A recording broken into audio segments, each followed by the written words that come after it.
Jadi ketika kita akan merencanakan pembelajaran, maka ada 7 Bapak Ibu.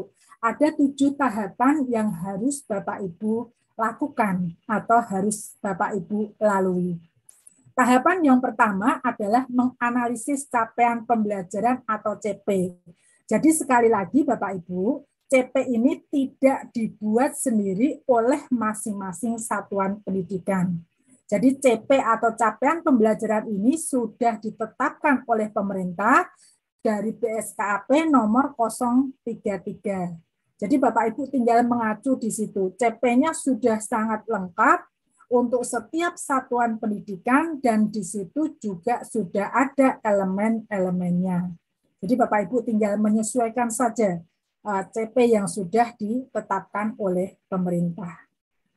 Setelah Bapak Ibu menganalisis CP, barulah Bapak Ibu menyusun tujuan pembelajaran sesuai dengan CP.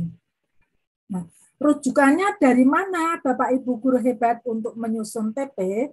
TP ini Bapak Ibu boleh merujuk pada TP-TP yang ada pada K13 kalau itu memang masih relevan. Nah, masih relevan dengan capaian pembelajaran.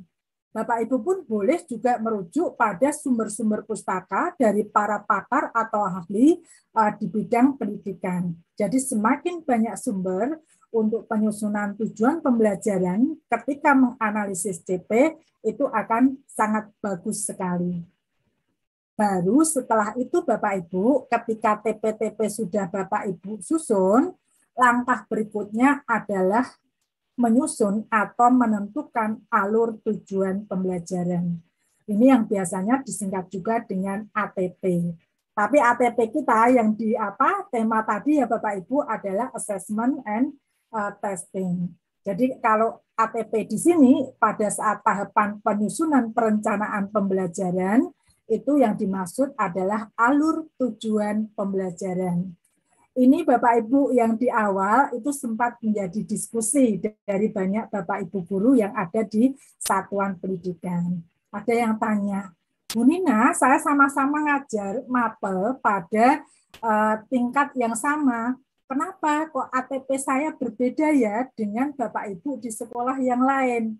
Nah, tentunya jelas berbeda. Mengapa? Karena ketika menyusun ATP, Bapak Ibu jangan lupa itu dasarnya adalah karakteristik dan kebutuhan dari peserta didik di satuan pendidikan Bapak Ibu. Bisa jadi Bapak Ibu, TP-nya atau tujuan pembelajaran pada pokok bahasan yang sama di sekolah Bapak Ibu 8. Nah, di sekolah lain ada yang 9, di sekolah lainnya lagi ada yang 6, bahkan ada yang 15. Kenapa berbeda? Ya kembali tadi Bapak Ibu, karena itu disesuaikan dengan karakteristik dan analisis kebutuhan dari masing-masing peserta didik. Kemudian kenapa ATP-nya atau alur tujuannya bisa berbeda ya? Karena itu pertimbangannya juga sama Bapak Ibu. Mungkin di sekolah yang satu mempertimbangkan peserta didik harus paham nomor 2 ini dulu sebelum nomor 4 misalnya. Nah, lalu setelah itu harus paham nomor 7 dulu sebelum nomor 3. Jadi bisa jadi TP pada urutan yang ke-7 itu di ATP-nya menjadi urutan ke-3, ke-4, atau ke-5. Mengapa? Ya tadi pertimbangan dari masing-masing Bapak Ibu guru di sekolah tersebut. Ini ketika Bapak Ibu menyusun ATP. Jangan jadi Bapak Ibu guru tidak usah galau ya. Intinya perbedaan itu sangat mungkin karena karakteristik kebutuhan peserta didik Bapak Ibu dengan sekolah lain itu tidak sama. Nah, berikutnya Bapak Ibu, jangan lupa setelah ATP-nya terbuat, kita harus planning juga merencanakan apa pelaksanaan dari asesmen diagnostik. Jadi asesmen diagnostik ini sangat penting. Sekali lagi, asesmen diagnostik itu tidak untuk menilai capaian pembelajaran, tetapi untuk mendapatkan data atau informasi terkait dengan karakteristik dan kebutuhan dari peserta didik. Termasuk di situ adalah gaya belajar dari peserta didik. Berikutnya kalau sudah, barulah kita mengembangkan modul ajar. Ini nanti akan dibahas tersendiri setelah tahapan yang ATP-nya Bapak Ibu untuk materi kita pada malam hari ini. Nah, langkah keempat yang perlu Bapak Ibu guru hebat lakukan adalah penyesuaian pembelajaran dengan tahap capaian dan karakteristik peserta didik.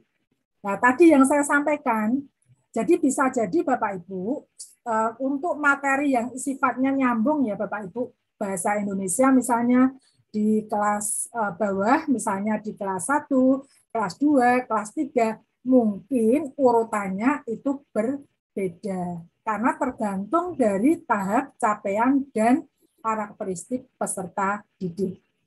Yang kelima, perencanaan, pelaksanaan, dan pengolahan asesmen formatif dan sumatif.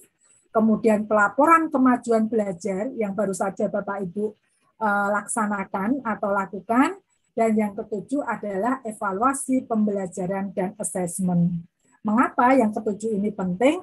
Karena nanti untuk bisa mengetahui sejauh mana keberhasilan dari pelaksanaan pembelajaran dan asesmen yang selama ini sudah dilakukan, sehingga itu akan menjadi salah satu bahan atau masukan pada perencanaan berikutnya Bapak Ibu.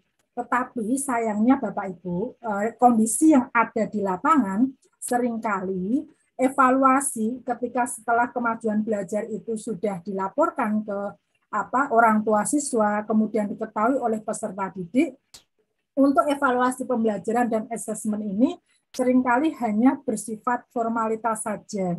Jadi hasilnya itu tidak digunakan untuk planning atau perencanaan pada tahapan selanjutnya. Padahal kalau ini dilakukan dengan bagus Bapak Ibu, nanti secara bertahap akan bisa memberikan kontribusi positif Bapak Ibu kepada peningkatan kualitas pembelajaran dan juga mutu pendidikan yang ada pada satuan pendidikan. Jadi kebiasaan untuk evaluasi yang tidak hanya seremonial, tidak hanya untuk formal saja, tetapi memang betul-betul evaluasi ini untuk mengetahui keberhasilan ataupun ketidakberhasilan, ataupun berhasil tetapi ada yang masih perlu ditingkatkan, itu kan dapat kita ketahui kalau ada evaluasi Bapak Ibu. Nah, kalau tidak ada evaluasi tentunya tidak bisa diketahui secara rinci. Termasuk jika ada bagian yang kurang berhasil itu penyebabnya apa. Itu kan baru diketahui ketika sudah ada yang namanya evaluasi dan evaluasi pembelajaran dan asesmen yang sudah dilakukan. Siapa tahu ketika proses pembelajaran ternyata metodenya kok kurang tepat ya, kurang sesuai ya untuk diterapkan di sekolah ini karena karakteristik peserta didiknya tidak sama. Itu bisa saja terjadi seperti itu.